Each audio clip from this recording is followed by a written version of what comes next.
उत्तर प्रदेश नजर संपत्ति सार्वजनिक परियोजनाओं के लिए प्रबंधन और उपयोग विधेयक 2024 पर यूपी कांग्रेस अध्यक्ष अजय राय ने कहा कि यह उनकी सोच है और वे इन सभी जमीनों को गुजरात की बड़ी कंपनियों को बेचना चाहते हैं। यह विधेयक वापस लिया जाना चाहिए।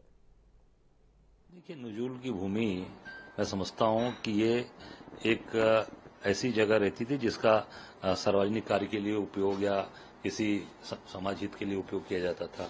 अब वो भी जमीन लेकर ये बड़े बड़े गुजरात की कंपनियों को बेच देंगे, दे देंगे। यही सोच है इनकी कि जितने प्रदेश में जो बड़ी जमीनें हैं वो भी गुजराती कंपनियों को ये दे देंगे और उसको बेच देंगे। इनकी यही सोच है। निश्चित तौर से इस बिल को इनको वापस लेना चाहिए, इस बिल को रद्द करना चाहिए।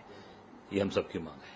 सर, इनके जो घटक दल के संजय निषाद भी इसकी मुखालिफत कर रहे हैं कि इसमें जो हमारे जो वोट बैंक है उस पर फर्क पड़ेगा और अगर ऐसा रहा तो बीजेपी को बहुत मुश्किल हो जाएगी। नहीं तो इनको वोट बैंक से मतलब नहीं ना है, इनको केवल नोट बैंक से मतलब है। वोट बैंक से मतलब नहीं है।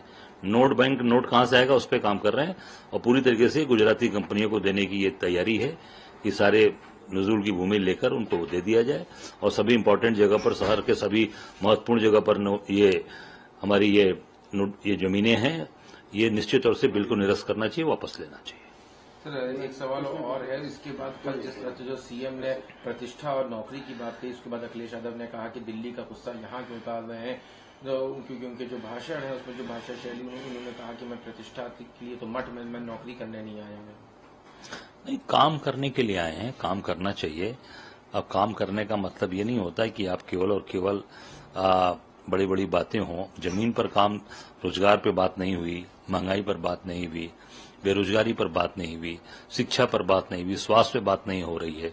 लोग, अभी मैं किसी जगह देख रहा था कि कैंसर के इलाज के लिए लोग अपनी जमीन और मकान, घर बेच रहे हैं। उस पर बात नहीं हो रही है कि कैसे व्यक्ति, गरीब आदमी अपना इलाज करा लेगा, कैसे अपने गरीब बच्चा, अपने अच्छे बच्चे को पढ़ा ले जाए। केवल और केवल बात को घुमाना, बात को केवल तोड़ मड़ोड़ को पेश करना, मैं समझता हूं कि ये इनकी आदत हो गई है। काम करिए, काम के लिए हर व्यक्ति आता है, केवल लंबी चौड़ी बात करने के लिए नहीं।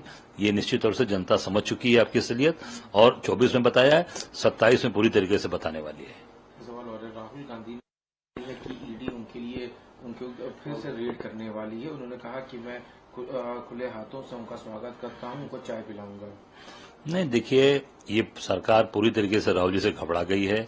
राहुल जी ने जिस तरीके से लोकसभा के अंदर अपना वक्तव्य दिया है, पूरी सरकार बैकफुट पे है। पूरे इनके मंत्री से लेकर सारे सांसद आपस में एक दूसरे से खुद अब बातें चल रही हैं। मुझे लगता है कि राहुल जी का जो कद है वो इस समय बहुत ही बड़े स्तर पे है और मैं समझता हूं कि हिंदुस्तान के सबसे बड़े स्तर का जो कद है वो राहुल जी का हो गया है।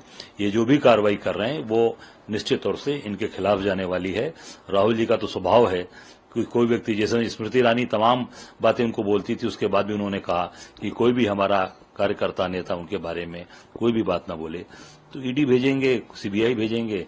राहुल जी का जो स्वभाव है उस तरीके से जरूर उन्होंने कहा चाय पिलाएंगे, तो मैं समझता हूँ वो सबका स्वागत करते हैं। बीजेपी के लोग कह रहे हैं कि राहुल गांधी झूठ बोल रहे हैं।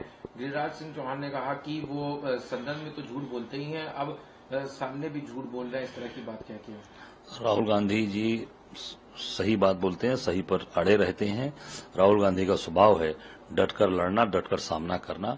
बाकी जो भाजपा के नेता हैं वो दूर दूर तक उनका अभी तक अता पता नहीं है राहुल जी के अगल बगल। निश्चित राहुल जी जैसा व्यक्तित्व का व्यक्ति आज लोकसभा में प्रतिपक्ष के रूप में बैठे हुए हैं।